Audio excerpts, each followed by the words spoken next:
Thinking about your future career and wondering what a network engineer actually does? You know what a doctor or a teacher does, but network engineer sounds a bit mysterious, right?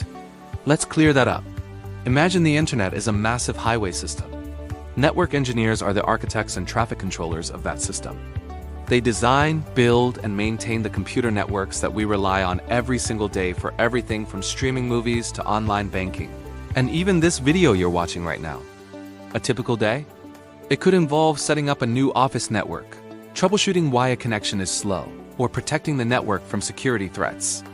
It's a dynamic, problem-solving role that's crucial in our connected world. And in 2026, with everything moving online, the demand for skilled network engineers is only going to grow.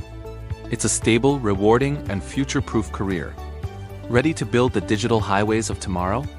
Visit dhubx.com to explore our CCNA courses and start your journey.